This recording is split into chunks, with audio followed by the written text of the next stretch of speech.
Great. If I could just get your attention, please.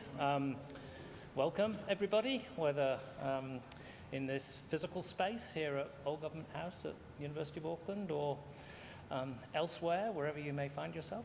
Hopefully you're ready for an engaging discussion on river futures in Aotearoa. That's the event that we're orchestrating here. Before we start, I'd just like to ask Dan Hikaroa to come up to give us a few opening, welcoming comments.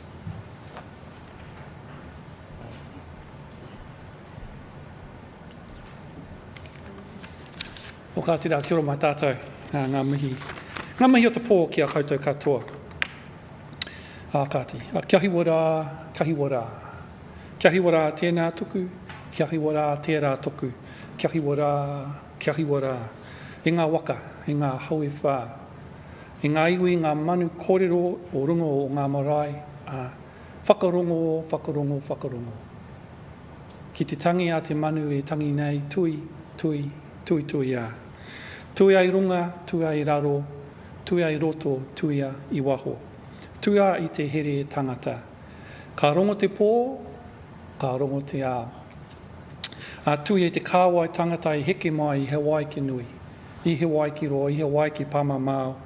I hono ki te wairua, ki te whaiao, ki te ao mārama, tihei, mauri ora.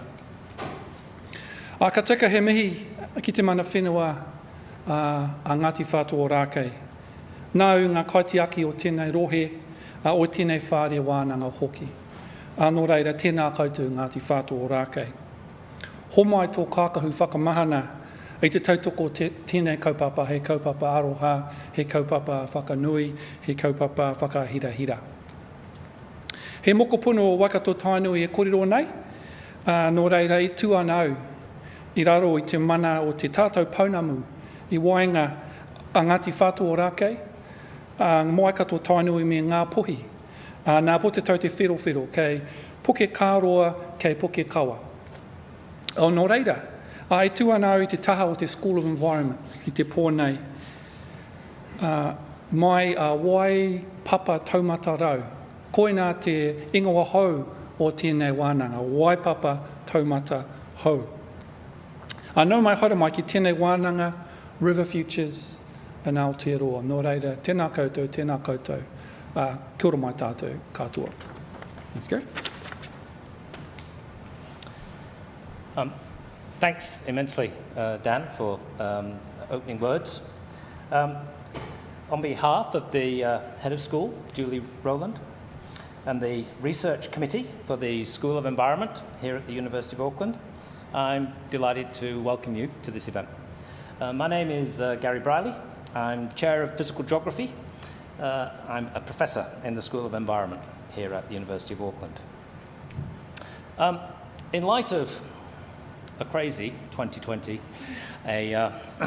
ever-changing circumstances, as we've certainly had experience of just this very week, the research committee at the University of Auckland in the school decided to replace the annual invited lectures for this year to make this one event, this research forum. So this research forum replaces the Bartram Lecture for Earth Sciences for 2020, the Cumberland Lecture for Geography for 2020, and the Hay Lecture for Environmental Sciences for 2020. So we put everything together in one grab bag. So that's what you're going to experience for the next 90 minutes or so.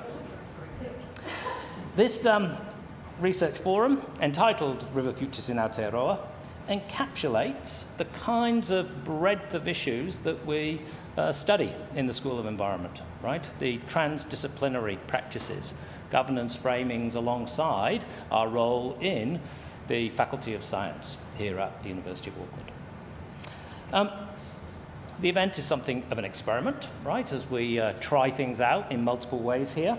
And obviously, we hope that you find it both interesting and useful. As a starting premise, we'd argue that many people in Aotearoa care passionately about our rivers and the state of our rivers. The well-being of rivers, their ora, provides a measure of our own well-being. Somehow, it seems part of the Kiwi psyche, this relationship to our land, our river systems. It's perhaps appropriate that for those of us who are here in person, we're in or adjacent to Old Government House, because this provides us, a reminder of how past institutional framings shaped what happens to our river systems today, the state that they're in, and the trajectories of those river systems. And at the same time, the institutional frameworks that we come up with shape what the future of rivers is going to be like in this country. So we have an opportunity and a prospect to look at those shapings or framings for these things.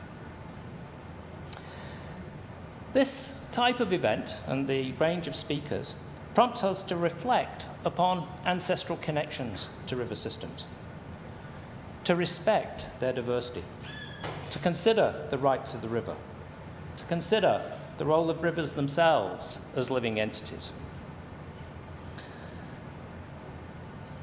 I hope during this event we can engage in generative discussions to consider what steps we need to take to look after our rivers and to enhance their condition into the future. In global terms, Aotearoa is a very special place for looking at these kinds of issues. In fact, a whole range of institutional responses to the challenges of our time. Across the world, people are looking to people here for guidance, a sense of hope in how we can shape future agendas. There's a growing movement in different parts of the world for river cultures, and Aotearoa should lie at the heart of that kind of movement. In these fast-changing and uncertain times, it's important to see river management as an ongoing commitment, the way we relate to river systems, not as a series or a collection of projects. In this light, it's important to look after the values of each river system, not setting out to make river systems the same, respecting the inherent diversity and values of each and every river system. This entails use of best available knowledge to support the management of each river system, looking at this alongside local knowledges and connections to local values and relations for each of our river systems. But we're in a diverse land. How do these issues play out in urban and rural settings? How will such framings be reimagined within revised versions of the RMA? How will we enhance prospects for rivers to speak for themselves into the future? These are some of the themes that will be discussed in today's workshop.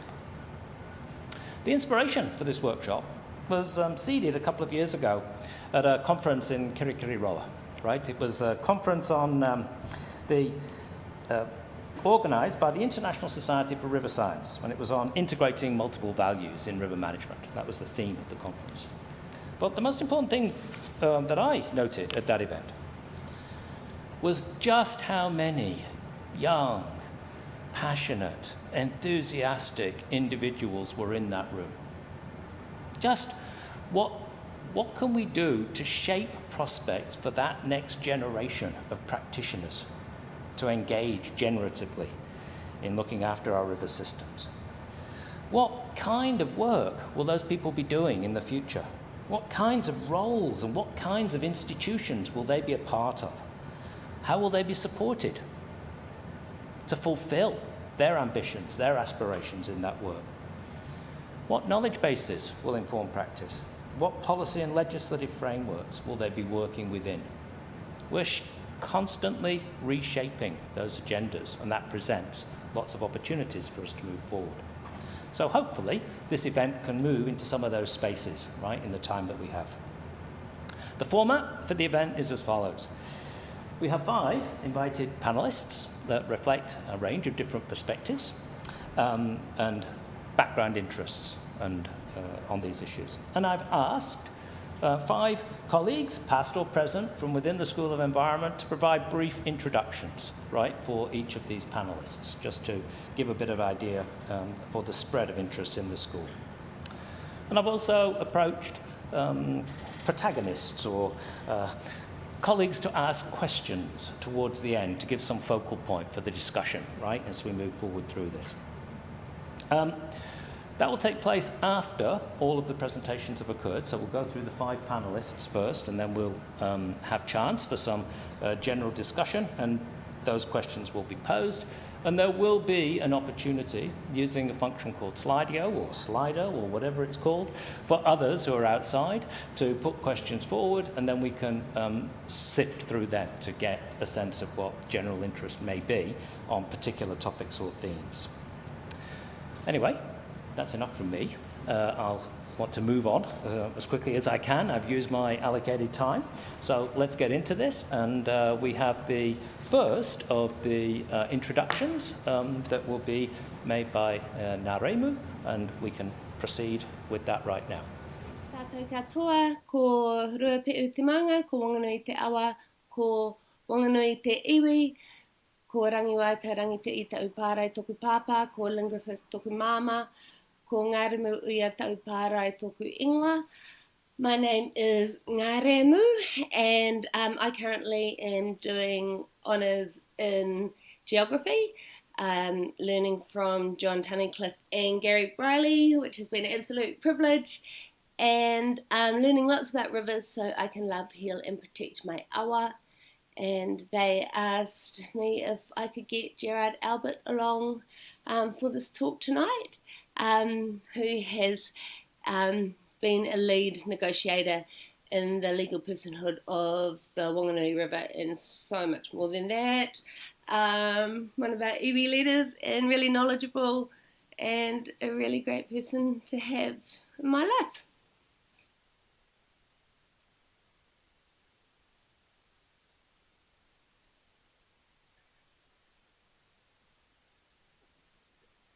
Akati tēnā koutou e noo mai nā, ki roto tamaki. Ia au e noo nei, ki te maru o tōku are. Ki Wanganui, ia au whakaronga ake ai ki ngā kōrero e hora nei. Ki roti tēnā ore e noo nei koutou. Nō reira tēnā koe te tuaine, nā rā te tangata i o ka marama, kuai au, e a te take, ko tau mai au i runga i teipurangi, a kia kōrero ki te mininga i roti tēnei pō. Nō reira tēnā o ki rā koutou, tēnā o ki rā tātou. Thank you, Naremu, for that generous introduction. And I greet everyone that's gathered together in Auckland tonight. As I sit in Wanganui, inside my house, and stare out at the river. I'm sorry I can't be there in person tonight, but this is the next best thing. And in any sense, both the single lanes on our bridges are working at the moment, so it's a good place to stay. Ka ti ukira, mi ama ki te unga nā koutou rā tēnei ui I karanga, kia wāwā aku kōrero, nā ki te meninga kua hui nei, maringa nui, ki rā te okarongo mai ai, I runga I te teipura. Nō reira tēnā koutou. I'm going to try and share screen now and present a short presentation of less than 10 minutes length. Christopher, I hope I can do this.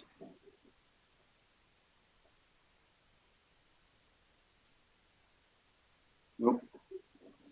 Yeah, that's not it. All right.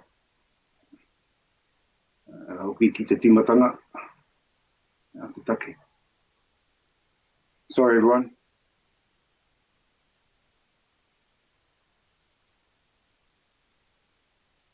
Now back to normal. I have to figure out how to share the screen, sorry. Christopher, can you help me? I'm pushing share screen.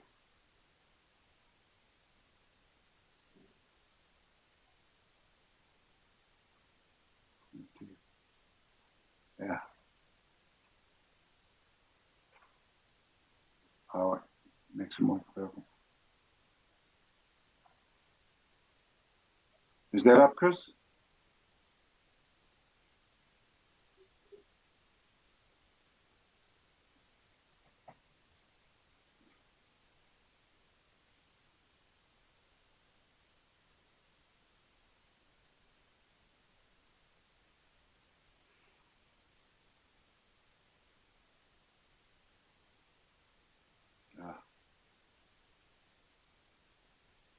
All right. I might have to pass it over to the next speaker and come back so I can sort out my my share screen. Sorry, everyone.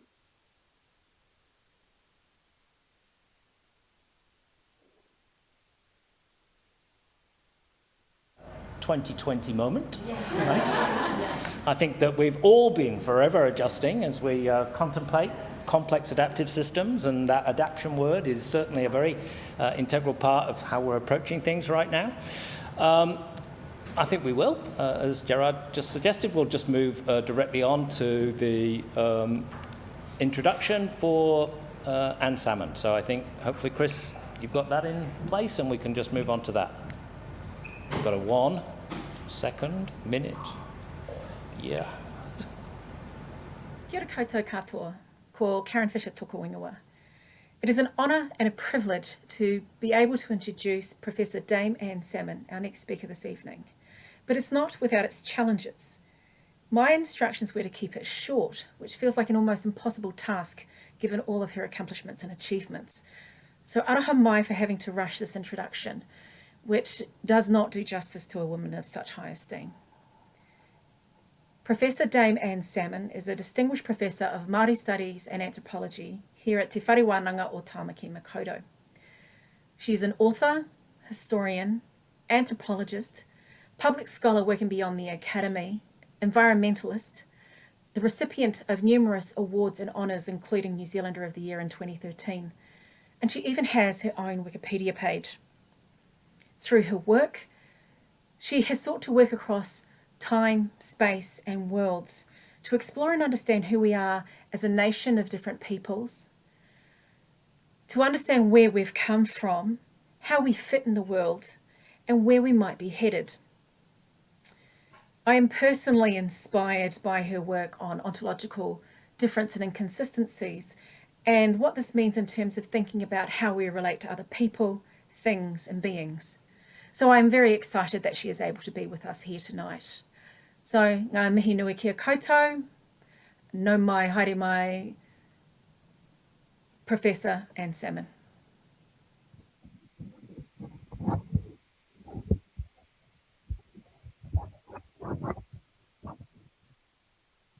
Ia te rangatira. Rau rangatira maa. E Gerard. Ka nui ngā mihi aroha ki a koe, tērā taha o te motu. I'm sitting in Te Tairāwhiti. I'm on the east coast at present. And I'm looking out at Motukil, the local maunga. I have a stream on one side of me, the Waitui. I've got another stream on the other side, the Waikereru. They both run into the Waimata River, which is flowing just behind me. And so I feel completely surrounded by waterways and the topic of this research forum. I was kind of thinking that Gerard would be introducing us to Te Ao Māori, but I'll say a few words which I know that he will be able to speak to in much greater depth and detail. But in Te Ao Māori, as I've learned over many years of instruction by people like Gerard, and kaumātua like Edwina Sterling and others, rivers are born from the primal parent, from Rangi Nui, the Sky Father, and Papatua Nuku, the Earth Mother. And they are the beings from whom all life descends. And at the beginning of the world, when Rangi and Papa were forcibly separated by their offspring, Rangi wept for Papatua Nuku, and his tears became the rivers that flow upon the land, at least in some accounts, the rivers and lakes. And so here I am surrounded by waterways, and Gerard was saying to me on the chat before, he was saying the whale water flows in all directions off the whale's back, and our rivers need to flow clear and clean. And he was talking about, I guess, the great fish of Maui. He's on one fluke in Te Taihawodu, I'm on the other in Tairāwhiti, the other side of the island. And in this kind of way of thinking, humans and rivers are linked up with all other life forms and landscape elements in a very complex web of relationships. Whakapapa, genealogy, but it's not really genealogy in the Western sense, because it includes all life forms.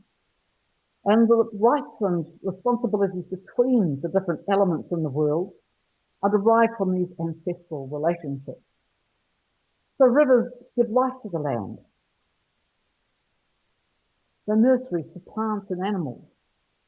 They're irrigators and producers of kai, food, dwelling places for taniwha, the powerful ancestral beings, and their mātauranga, highways for eels and fish, and for people and their goods, and markers of memories, of boundaries, connections, events, and ancestors. Indeed, their ancestors themselves. And at the same time, people identify themselves with rivers, introducing themselves with the names of their ancestral rivers and mountains, and their kin group. So here in Tūranganuiā-Kiwa, in Gisborne, you might say, as I'm sitting here at Waikereru, ko Motu Keo, te maunga, Motu Keo is the mountain, ko Waimata te awa, Waimata is the river. I might say Ngāti Pākehā, others might say Te Aitanga Maheki, te iwi, from here. And I know that Gerard's going to talk about this, but in this way of thinking and being, rivers and people are existentially entangled. Ko te awa, ko au te awa, ko te awa ko au. Ke te mate te awa, ke te mate ahau. You know, I'm the river is me. If the river's dying, so am I. And these ideas of order and mate, and that's a whanganui saying, so I was thinking that Gerard would use it first, but he'll be coming soon. In these ways of thinking, these ideas of order and mate, sickness, degradation, and even death on the one hand, mate, ke te mate te awa, ke te mate ahau, if the river's dying, so am I, but also order, well-being, health, prosperity. They're easily grasped, these kinds of ideas, and they operate at different scales. So they can apply to complex dynamic networks of relationships among individuals, communities, within ecosystems, in nations, or the planet. The planet itself can be in a state of mate. And many people would think that that's exactly what's going on at the moment. So I thought I'd talk very briefly about a project that I'm involved in with Gary, with Dan, had some links with Gerard in some of this work as well, and a number of others. Te Awaroa, the Voice of the River project, where we're seeking to understand the lives of rivers based on exchanges between different ways of being in the world. Not just different knowledge systems, but different ways of being in the world and different understandings about how the world works. And mātauranga Māori or wānanga Māori on the one hand, and science on the other. So the framing of our project is relational and interconnected, with a whakapapa framing on this side, and ideas of engaging with rivers as ancestral beings, and with a complex systems approach on the other, where we're seeing rivers as living communities of land and water, plants, animals, and people, and trying to trace their trajectories through space and time. And this philosophical approach is grounded in the colonial history of Aotearoa and the Pacific. And it's aiming to transcend the limits of modernist science by creating dialogue between scholars and practitioners who draw on different cultural trajectories and knowledge systems. The urgency of this kind of inquiry is provoked by what I see as a causal link between fractured, siloed approaches to river science and management based on ancient Western dichotomies and ideas about rivers and other living systems as resources created for human purposes, and waterways, on the other hand, that are increasingly polluted, choked by sediment. Nearly all the rivers, including the Waimata on the east coast and Te Rāwhiti, are choking to death, degraded and dying. So we have a Marsden proposal that we're waiting to hear about, which is called Let the River Speak. And here we are trying to foster innovative exchanges between different ways of thinking as well as different disciplines. So this is not really a transdisciplinary project. It's between different ways of being and knowing about rivers, as well as about different disciplinary approaches to river systems. And we're trying to work at the same time very hand in glove with local communities, including iwi, local and central government agencies, farmers, foresters, riverside residents, businesses, and those who paddle, row, swim, fish in our river, in the rivers, and also on a range of practical interventions that are aimed at restoring rivers to a state of order, thriving, prosperous, full of life. And that's not just the river itself, but its plants, its animals, and its people. We are hoping that this kind of relational, outcome-focused kind of research might be able to transcend modernist divisions between theory and practice, people and the environment, culture and nature, and to revitalize overlooked genealogies, including those in Western science, that link the arts, the humanities, technology, and the natural and social sciences.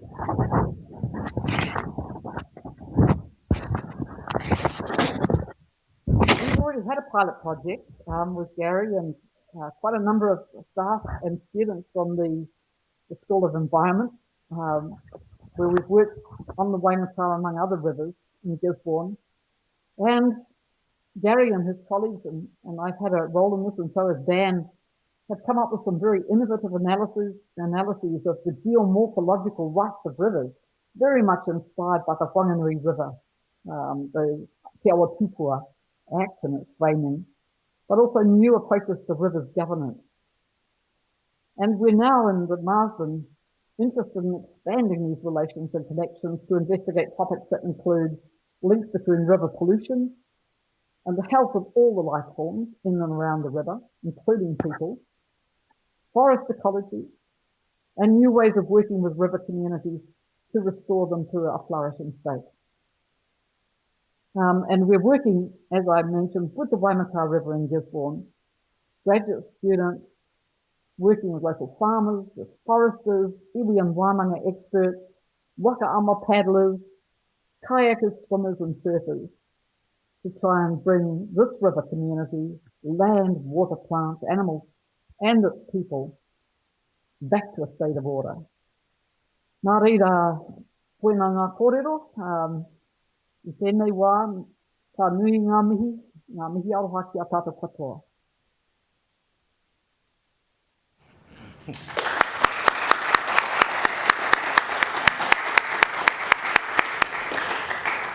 With Naremu, with Gerard, or continue? Continue. Christiane?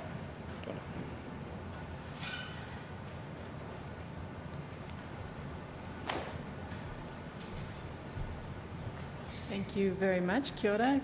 Good afternoon, everyone. My name is Christiane Allen, and I am the Associate Director of Koitu, the Center for Informed Futures, new research center here at the university. But through the vision and strategic approach of your own HOD here at the School of Environment, JR, I also get to spend some time here at the School of Environment, and so I am very pleased to be part of this discussion today. One of the things that I work on is issues of policy dynamics for really difficult, entrenched, difficult, long-term, sort of slow burn problems where there are complex societal values on the one hand and technical issues on the other. And I dare say that River Futures in Aotearoa qualifies as just such an issue. And so I have the pleasure of introducing someone whom I think really has sat at the epicenter of just how complex this really gets for a long time. So Trish Kirkland-Smith is now the head of environmental partnerships at Fonterra.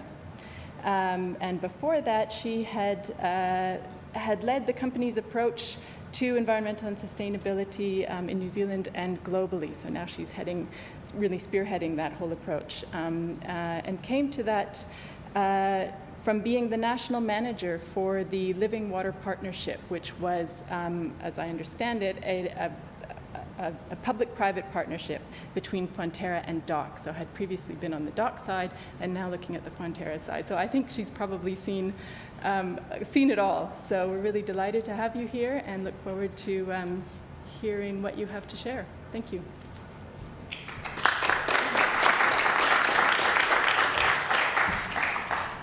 Kia ora koutou. Thank you for the kind introduction. Definitely at the epicentre, it feels like.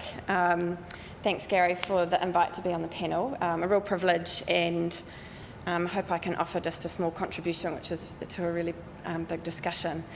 And I've taken the questions quite literally that we were asked, and hopefully we can work our way through that. Do I know how to get the presentation up, if possible? Thank you. Do you know which one? It's that one there. Thank you.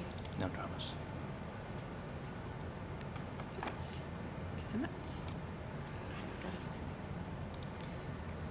So Gary asked us what could the future look like for our rivers in Aotearoa and New Zealand, and I was thinking, well, that's quite a refreshing and positive thing for me to ponder, because normally we're just looking at all the problems. Right, I'm just trying to get full page. Just go down that one there. That one. Perfect. Love it. So, what could it look like? For me, this is my personal view. I would like it to be a future where we've reframed our relationship with nature. We would have realised that caring for nature, regenerating nature, is needed for our survival. Not the survival of the planet, actually the survival of our species. And that healthy water, healthy ecosystems are needed for people to be healthy and for communities to really thrive. It would be a future where our extractive business models no longer existed. Our institutions and our legislation and our policy settings would actually reflect that. And there would be a strong kaitiakitanga approach to resource management. I think we would have embraced diversity, that's of people, at place, of ways of thinking. We would have easy ways for people to be involved in determining what the future of our regions and our communities looked and felt like. We would have built resilience into our natural systems, into our communities, and also into our businesses.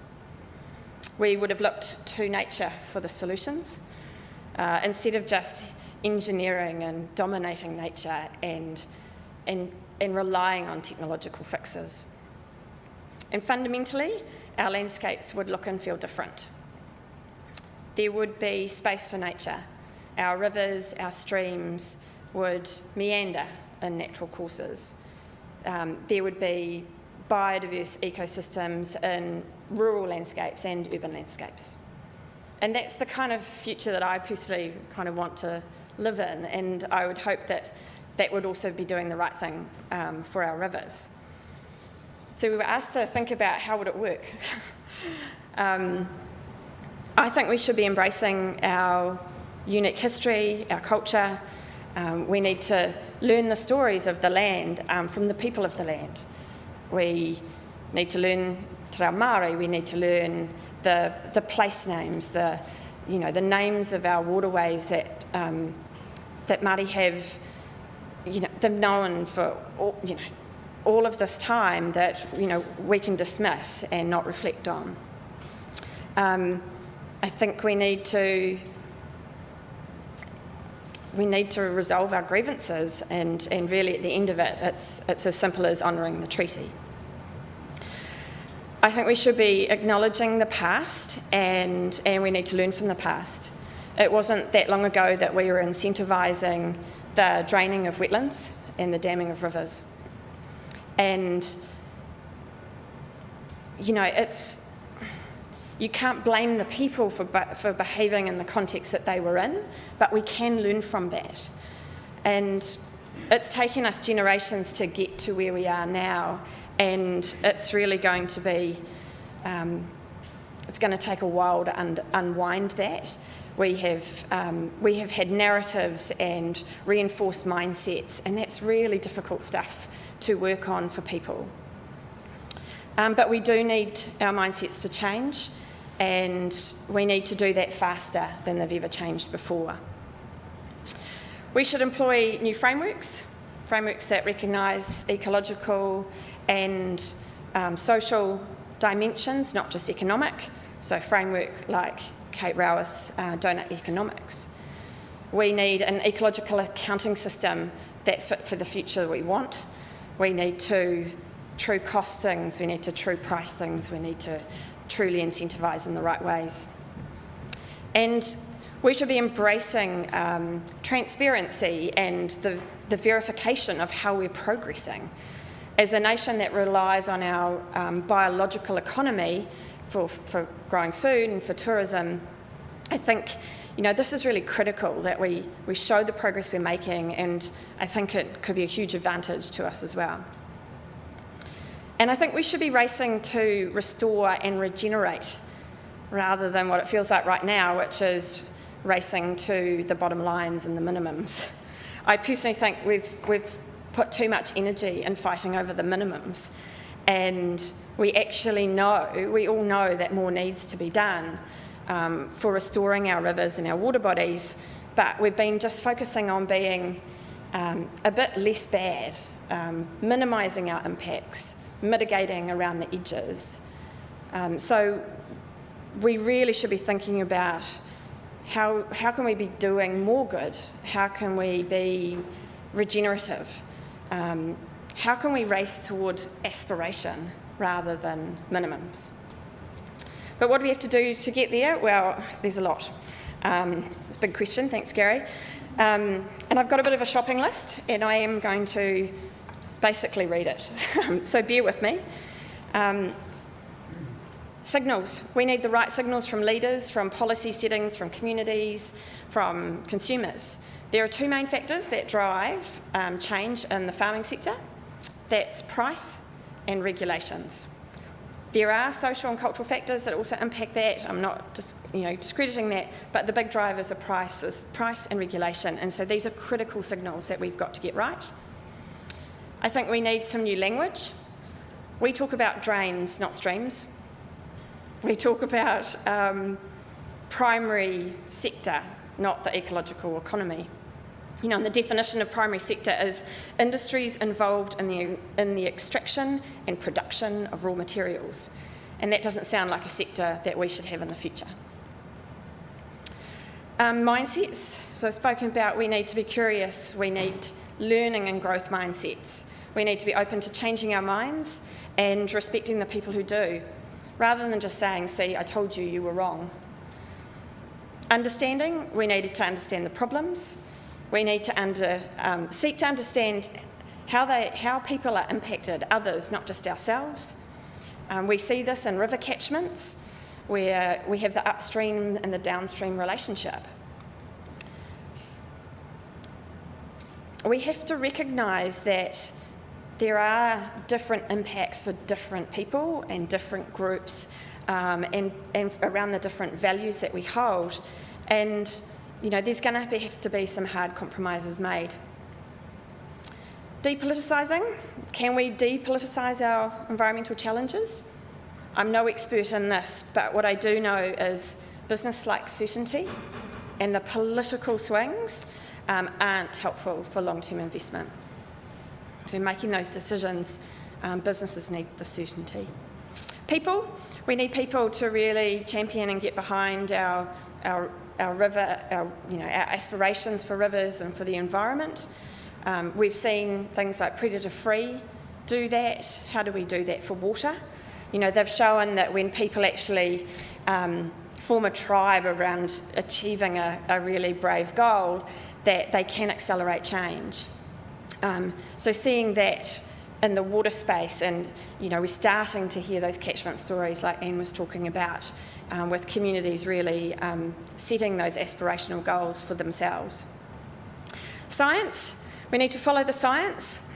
The science needs to be agreed, automated, and accessible to land stewards. I think there's a big gap here between urban and rural, with the actual size of the rural area, making the cost of the science that's required to do catchment planning and make those investment decisions, it's actually really expensive. So we need to figure out how to automate that better. Systems, Anne talked about this, but we need to kind of stop being reductionist and siloed. We think about nitrogen and sediment and climate and biodiversity separately most of the time, and this causes us issues. And we also need to acknowledge that there's different scales for addressing these systems. There's the farm or the individual land parcel, there's the waterway, there's the water network and the catchment, there's habitats and there's ecosystem scales. In the rural space, a lot of the focus is on the individual land parcel, and I don't think focusing on just that is going to be enough for the regenerative work that we need to do. Capability. We need to build capability across all players. Things are moving fast, and the change needed in that education and training needed for these challenges is actually too slow. We talk a lot about collaborating and working together, but do we all have the skills needed to be able to do that, be that, facilitate that process or even just participate in a collaborative process?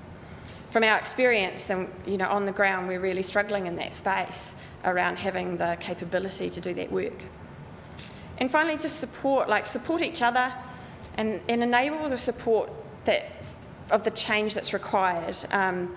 There's the saying that we will go, faster and further if we go together. And that support comes in extension programs and storytelling and data and information, sustainable finance and simple and streamlined requirements and processes. So that's the end of the shopping list. Finally, one of the questions we were asked is if the approach is incremental transition or radical transformation. And I'm just going to say it depends. And isn't it a combo? I think it depends on the situation. We can be quite transformational if there is a crisis in the now, like COVID or an earthquake.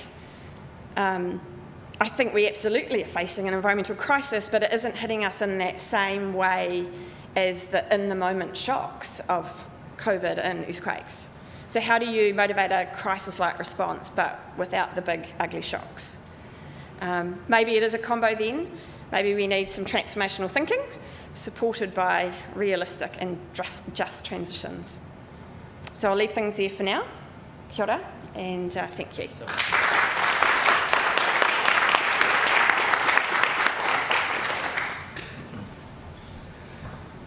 Thanks immensely for that. We're now going to move on, and Kevin Simon is going to introduce our next speaker. Great. Kia ora koutou katoa. It's a pleasure to be here. I'm a freshwater ecologist and associate professor in the School of Environment, and so naturally I and all the wonderful students that I work with in my lab were excited to see this topic, so thank you, Gary, for organizing it, and the many people who have helped pull it off. So I have the distinct pleasure of being able to introduce our next speaker, Colleen Brent. Colleen comes to us from Auckland Council. She's an environmental scientist who's worked for Auckland Council for 10 years in several different roles. Her specialty is in freshwater management in the urban sector, in particular stream restoration and watercourse assessments. Colleen has worked in catchment management team, generating catchment management plans and developing projects to mitigate flooding, improve water quality, and protect waterways. During her time working with the operations team, she managed the maintenance of 5 public water courses in central Auckland, including weed control, debris jam removal, and riparian planting. In her current role, Colleen's primarily in the urban space, and she's working on assessing and remediating stream bank erosion and providing support to the stormwater management plans with technical knowledge of freshwater systems, as well as management of the watercourse assessment program. So Colleen, thank you much for coming. And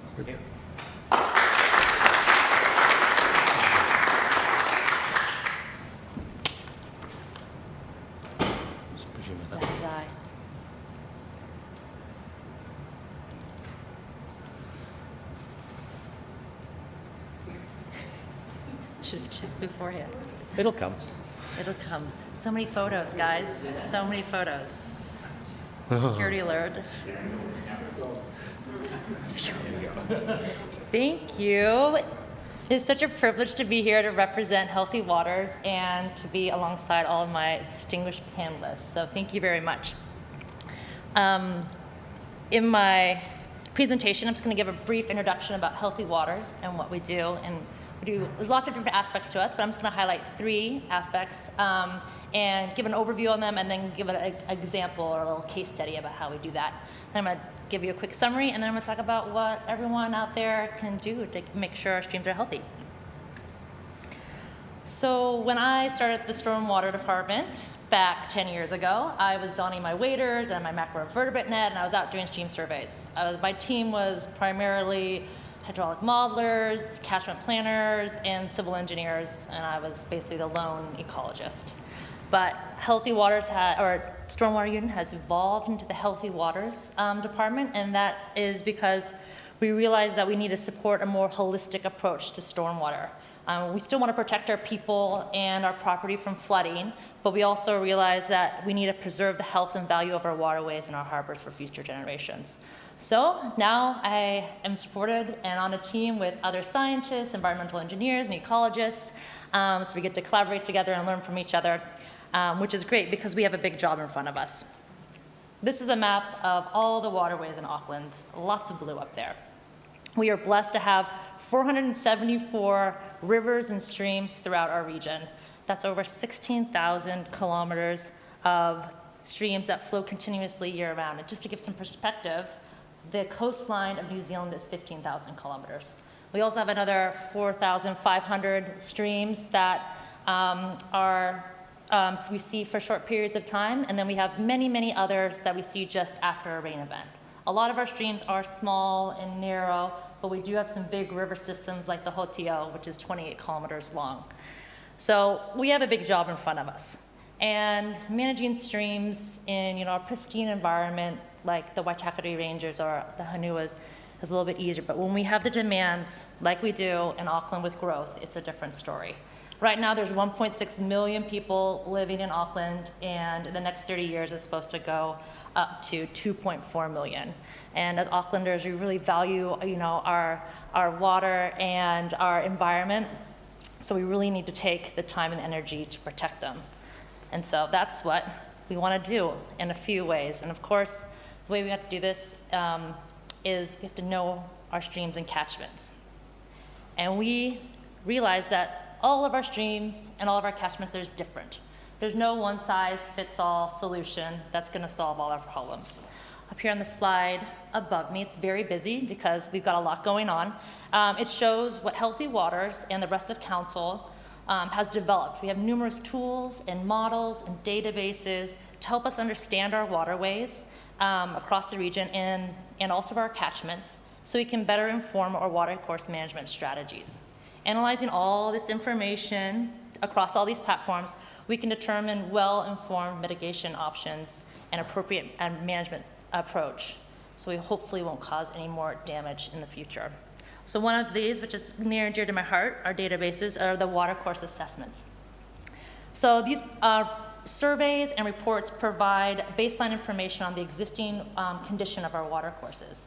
So in the past 15 years, we have surveyed every inch of 2,000 kilometers of stream. So as you can see on this map behind me, primarily in the urban area, we've looked at, we're also expanding to the rural landscape also, and also the green fields areas. So this gives us a good baseline information, but we also use the data and the information we get from here to help with our management choices for these streams. And one thing that has become clear through these watercourse assessments is we are experiencing significant stream bank erosion across the region. And so we realized, all right, well, we need to do something more about that. So we're in the exciting time where we're developing new tools and new models to help us evaluate the best way to manage our stream bank erosion across the region. And we also are conducting some research on root tensile strength of 11 native plant species to help us with that too. So as you can see, we're still learning and we're still always trying to improve. So the next is, how do we implement all of this knowledge and everything we have? So here we have some unfortunate photos from which can be sometimes a common scene around Auckland. And I like how Anne said it, and she said, where are the plants? Where are the animals? Where are the people? And I mean, we can't blame the people that made these decisions back then, because back then the objectives were conveyance and flood management. We need to get our water from point A to point B as quickly as possible, or let's put it in a pipe. That way it's really gonna manage all the flooding. But yeah, where are the people? Where are the plants? Where are the animals? So instead of having these two objectives, which we do agree are important for urban streams, we still need conveyance and we still need flood management. But what else can we do? So this is an example of our Oakley Creek restoration project, which started off, as you can see in the upper smaller photo, which is 1.3 kilometers of concrete line channel. And we decided that let's look at this in a different way. So we've had a cycleway that's been put in. We have community spaces for gathering. We have artistic expression. We have areas where there's outdoor classrooms there. We have all these native plants. And we also have an inspired playground, I believe the first of its kind, that's based on Maori plague. So we're having multiple objectives throughout here. And also a huge focus of this project was looking at wider social and economic values by starting up a stewardship program and also starting a nursery in here where a lot of these plants that are in the ground were supplied from. So this restoration project offered multiple functions and multiple benefits, and it didn't have to have just a concrete line channel. So we want to take this same approach to further projects around the city. So next, as we know, we have all these waterways across Auckland. And we know that improving the water quality is not a one-time fix. And it requires our unwavering commitment, not only from ourselves, but also from multiple organizations and Auckland communities throughout the region. Healthy Waters is dedicated to working alongside our iwi partners, community groups, developers, and our private landowners to enhance, protect, and maintain our watercourses. From the outset, we are partnering with Mana Whenua and our watercourse management projects to seek direction, to understand their aspirations for the project, and also opportunities for integrating their ideas into design. In this picture are two of our kaitiaki from our erosion management program up in the Hotio, and their involvement is to monitor the progress of our project and also to look at all the outcomes that we want from it. We also, there are numerous community groups throughout the region that are trying to improve their local waterways. And we have a dedicated team in Healthy Waters to support and engage with these groups. Up here on the picture, we have one of our Y-Care groups that is monitoring the water quality at this little reach of stream and just doing their bit to look after it. We are also providing guidance for our developers on how to use water-sensitive design with a specific focus on stormwater and freshwater management. And up here on this picture, we see one of our bioinfiltration devices treating for water quality at Long Bay. While Auckland Council and EUE do manage streams across the region, a large portion of that 16,000 kilometers of streams are on private properties. And we need our private property owners to look after them. One way that Healthy Waters is supporting this is through the Waterway Protection Fund. And this is, this was created to encourage our rural landowners to fence their stream for stock exclusion and to plant. Over the course of this fund, we have restored over 50 kilometers of stream by fencing, which equates to almost 60 hectares of riparian habitat that's been restored. So in this picture here, we have our before shot of a stream that is incised and having some erosion issues. And the recipients of the Waterway Protection Fund said, doing this with just plants is not going to solve the issue. So instead, the banks are battered back to a gentle gradient and then planted with over 12,000 trees, protecting over 430 square meters of riparian habitat. So not only is the stream corridor protected, and improving the aquatic and the riparian vegetation, but also we have landowners that are engaged with maintaining and enhancing their watercourses. So just a summary, what have we done here? So a healthy stream to us is one that's resilient and it has enduring mitigation solutions and practices. And we determine those by using all of our models and our data and our knowledge and our information to put forward robust management strategies for the watercourses. We also, for a stream is healthy. A healthy stream is more than just its physical attributes. A watercourse can deliver a range of outcomes: environmental, social, economic, and cultural. And a healthy stream is looked after not only by Council and iwi, but Aucklanders all take a role in guardianship. So what can all of you do out there in your netlands and over here in this lecture hall? Well, you can share your knowledge with us. I think, Trish said, make science available. That's vice versa. We want to know, we would like to share our knowledge with us. All those tools and databases that we have, we would love to share that with you all around streams. And also, if you're doing something interesting with research, come talk to us. Or if you even see an outfall in your stream that's suffering from erosion, come talk to us. These are things we want to know. So let's share our knowledge about streams and catchments. Massive amounts of sediment from what's happening with that housing subdivision going out into the Okura Bay and destroying the habitat in there, and trying to get Auckland Council to do something about that and just being incredibly frustrated. So you can't fix a problem while you still allow it to happen. Planting up waterways, whatever, and totally agree with everything that Trish said in her talk, but you can't clean up a river while you're still polluting it. We have to go to the cause of these things. We have to put the fence at the top of the cliff, not the ambulance at the bottom of the cliff.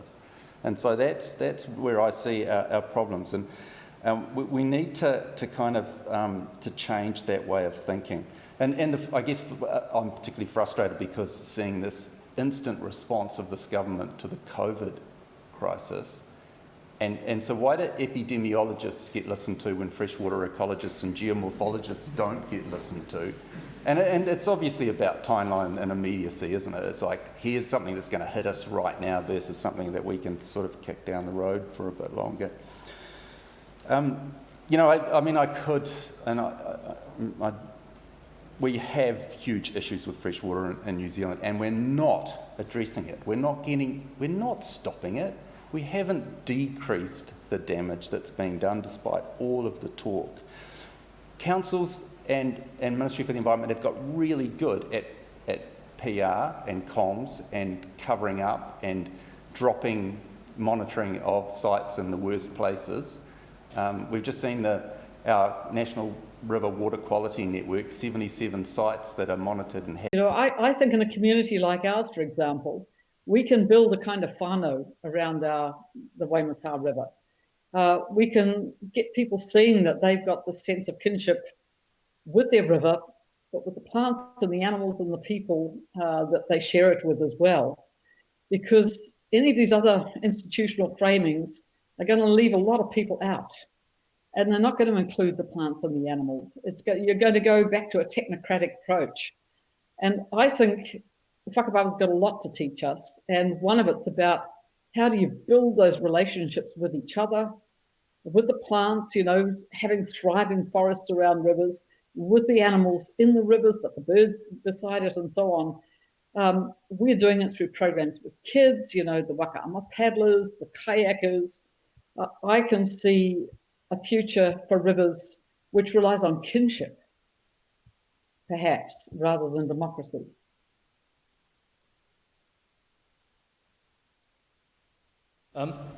Is Gerard available? Yeah, so Gerard, I think, can offer a very timely sort of follow-up comment in relation to these issues. So when we can pass over to him. Thanks, Gary. Yeah, I think it is timely, and I think I can chip in here because my presentation, which I was just on the cusp of achieving, is pitched in exactly the same place. How can we bring a total view about what a river is? And so, and I will do it this time, sharing screen. The PowerPoint that I'm going to put up examines it. And it talks about our river settlement and the creation of this Riawa Tupua, a legal status that's different to any other river in New Zealand, or the world for that matter. So I call it changing hearts, changing minds, because at the end of the day, that's what it's about. It actually works on people. It asks us to be more in tune with one another in a communal way, and then of course then it will change our minds about what we need to do. And of course we need to focus in on our rivers directly. Mike's right, and I think so is Anne, that perhaps democracy is not the best way to actually be treating a river and dealing with it. I'll explain. Most of us have kind of dealt with the government before, and of course, you know, things are simple propositions. We want to do best by our river, and we say, can you give us the tool to do that? Because I'm using the example here of pork.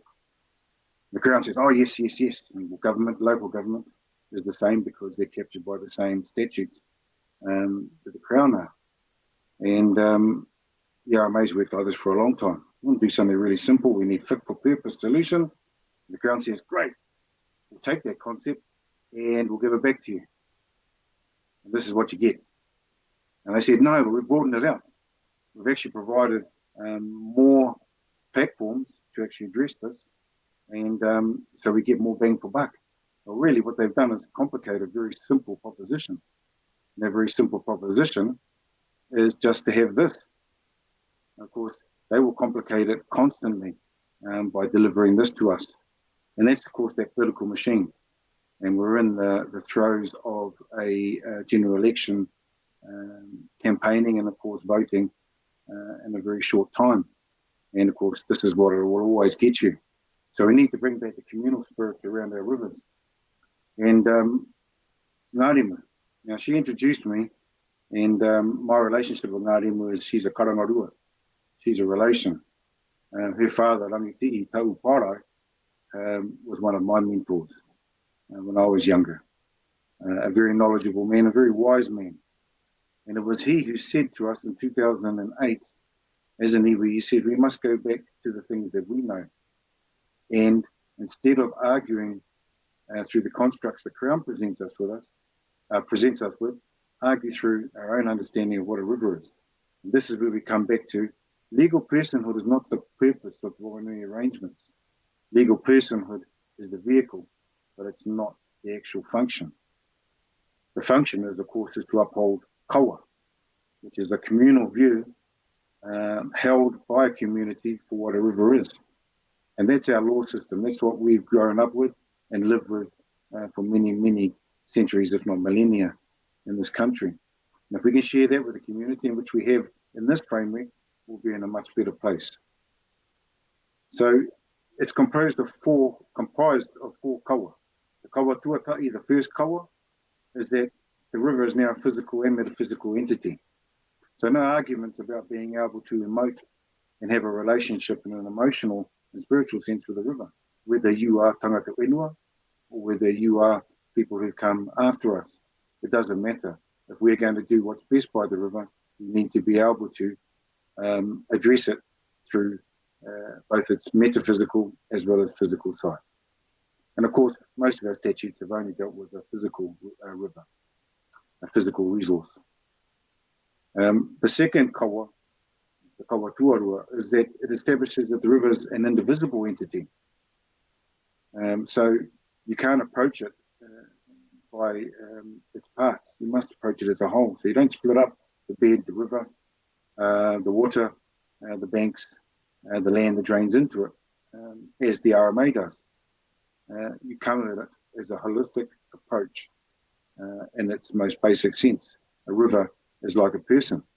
And you can't address a child or a person by only talking to the left hand or the right hand. And of course, government's been set up that way as well, in a very disjointed way. And though we've tried to strive towards integrated management, it's never actually happened, because the integrated management speaks of trying to get councils and bodies and disparate interests working together. Whereas in the Awa Tupo, what we've created is an indivisible entity.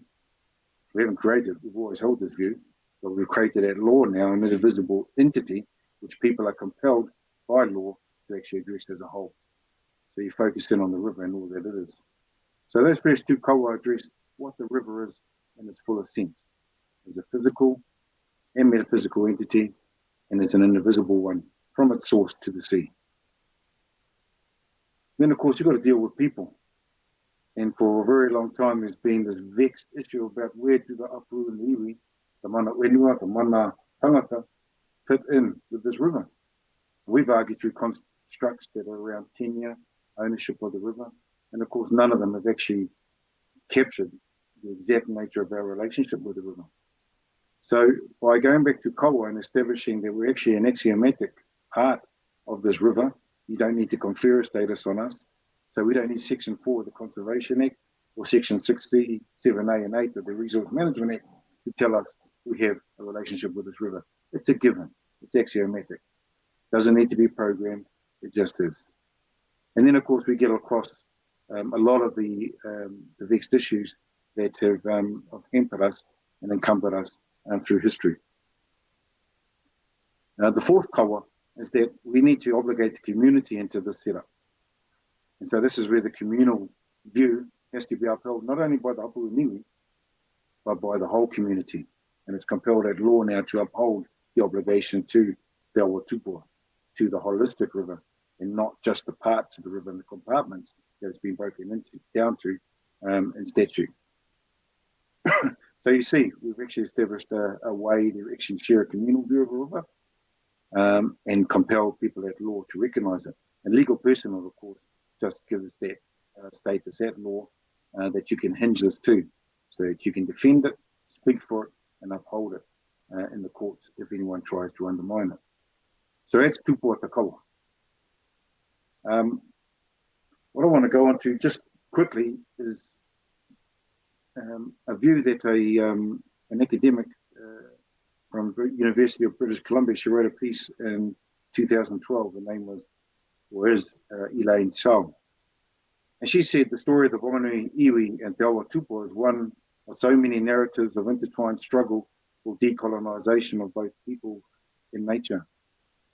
And of course, what she's getting to is exactly what I think some of the panelists have been talking about tonight, is that so often we bring a colonised view to what a river is. And of course, we're colonised as well. And what that means is that if we can accept that the river has a right to be, and of course, those of us who belong to this river, who whakapapa to this river, understand the nature of the relationship, the correct relationship, which is through the sovereignty of the river itself. And so we've all been colonised. We've all been sucked into thinking that contestability around the use of natural resources is the way to actually treat the river. We've all been conned into thinking that there is, an anthropocentric priority here, that we must control nature. And of course, that's been the wrong approach.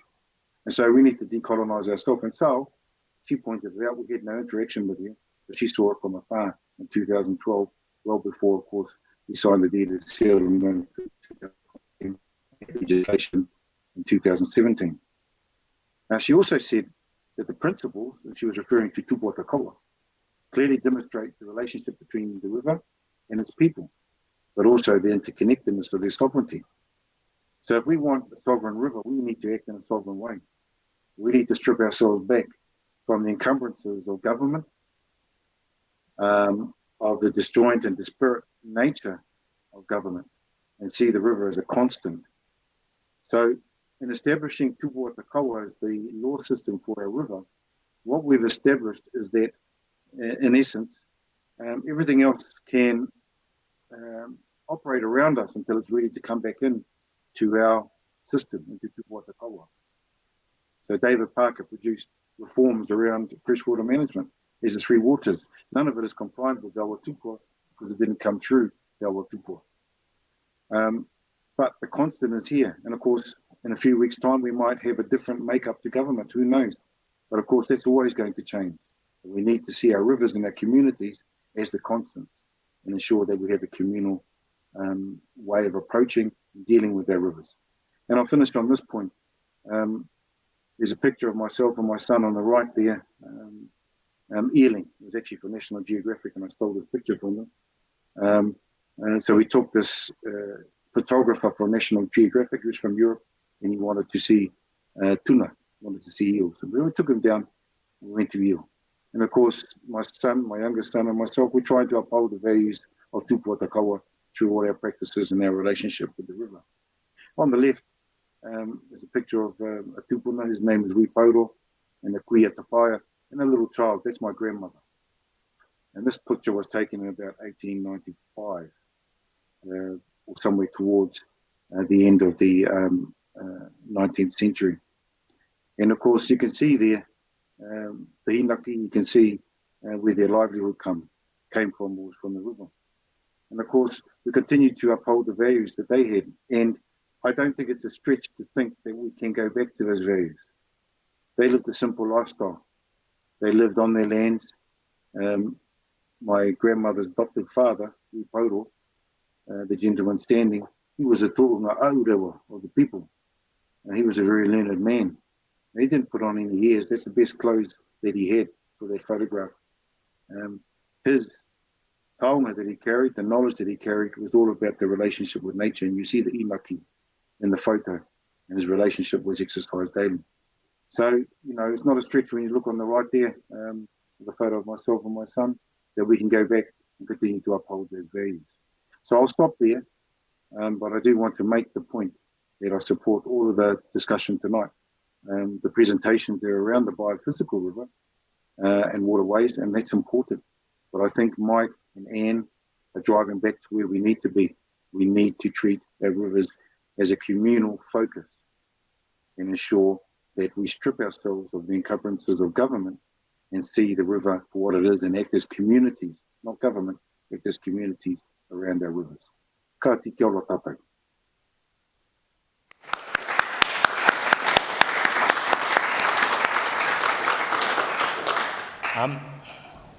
Sometimes the ways that we didn't plan things end up better than the ways that we did plan.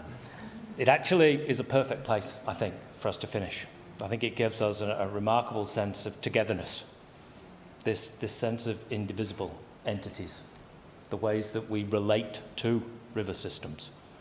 That is where my aspiration lies for the future, and I think that's what many people, many of the comments that we've heard today reflect upon that. Issues around kinship, not technocratic solutions, but our relations to river systems. So we could have said we planned that, and I couldn't have hidden it, but at least that is a wonderful place for us to end up. We are on time. I just wanted to thank various people that have sort of helped make this happen. Samantha has been amazing as sort of like the go-to person, and Bree from the marketing people at the uni, and John and the technical people at from the University of Auckland have really helped us arrive at this point, right, where we can wrap this thing up. And I'd just like to ask Dan just to say a few words of fond farewell before we head over to OGH, those of us who are in this facility anyway. O kia ora mai tātou, te mea tuatahi ka mihi nui kia koutou katoa ngā kai karanga, ngā kai kōrero o te pōnei. Tēnei te mihi nui kia koutou katoa mō tō aroha. Ia mātou mō tō pukinga, mō tō māramatanga, mō tō mōhiotanga e pāna ngā mea whakahirihira nō reira tēnā koutou katoa mō tēnā. Koutou katoa ko tai mai I tēnei wāhi, koutou katoa ko tai mai I Wainganui I te Zui, tēnā koutou katoa mō tō koutou tautoko o te kaupapa o te rā he karakia whakamutunga tēnei. Unuhia ki te uru tapu nui, kia wātia, kia māma, te kākau. A te tinana te wairua te aratakato, koira e roko, whakairia ake ki runga, tūturu whakamaua kia tīna, haumi e, hui e, tai ki e, kia ora mai tātou katoa.